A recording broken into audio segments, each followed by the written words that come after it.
The company of the prophets said to Elisha, "Look, the place where we meet with you is too small for us. Let us go to the Jordan, where each of us can get a pole, and let us build a place there for us to live." And he said, "Go."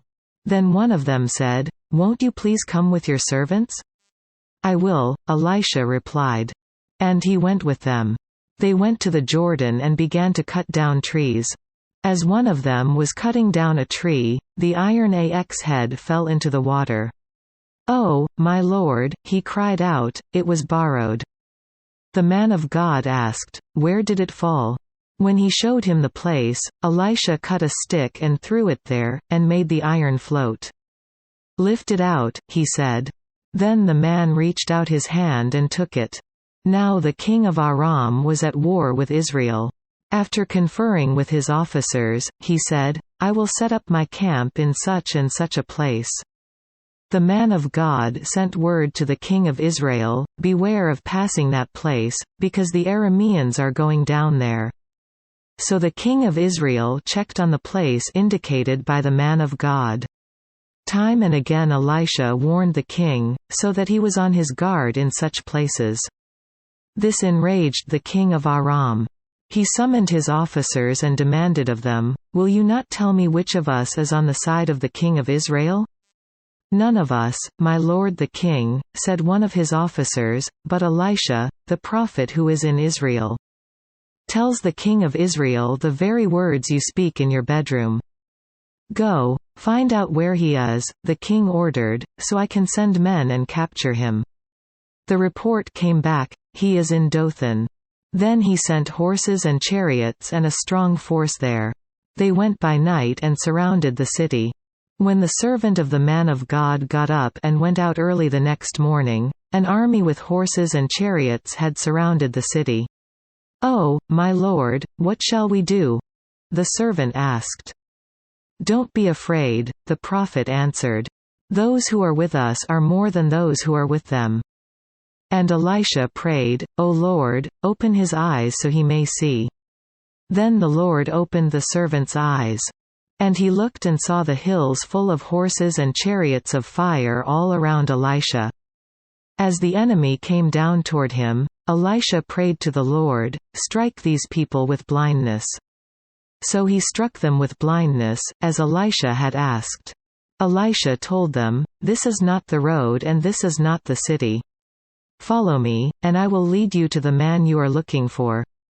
And he led them to Samaria. After they entered the city, Elisha said, "Lord, open the eyes of these men so they can see." Then the Lord opened their eyes and they looked, and there they were, inside Samaria.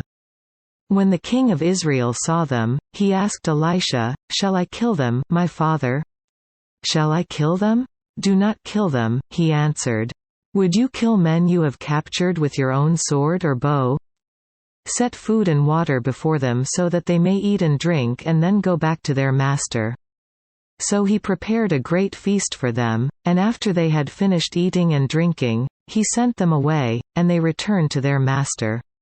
So the bands from Aram stopped raiding Israel's territory. Some time later, Ben-Hadad king of Aram mobilized his entire army and marched up and laid siege to Samaria. There was a great famine in the city. The siege lasted so long that a donkey head sold for 80 shekels of silver. And a quarter of a cab of seed pods for 5 shekels. As the king of Israel was passing by on the wall, a woman cried to him, "Help me, my lord the king." The king replied, "If the Lord does not help you, where can I get help for you? From the threshing floor? From the winepress?" Then he asked her, "What's the matter?" She answered, "This woman said to me, 'Give up your son so we may eat him today, and tomorrow we'll eat my son.' So we cooked my son and ate him. The next day I said to her, 'Give up your son so we may eat him,' but she had hidden him."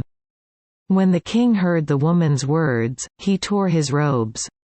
As he went along the wall, the people looked, and there, underneath, he had sackcloth on his body. He said, "May God deal with me, be it ever so severely, if the head of Elisha son of Shaphat remains on his shoulders today." Now Elisha was sitting in his house, and the elders were sitting with him. The king sent a messenger ahead, but before he arrived, Elisha said to the elders, "Don't you see how this murderer is sending someone to cut off my head? Look, when the messenger comes, shut the door and hold it shut against him. Is not the sound of his master's footsteps behind him?" While he was still talking to them, the messenger came down to him. And the king said, "This disaster is from the Lord. Why should I wait for the Lord any longer?"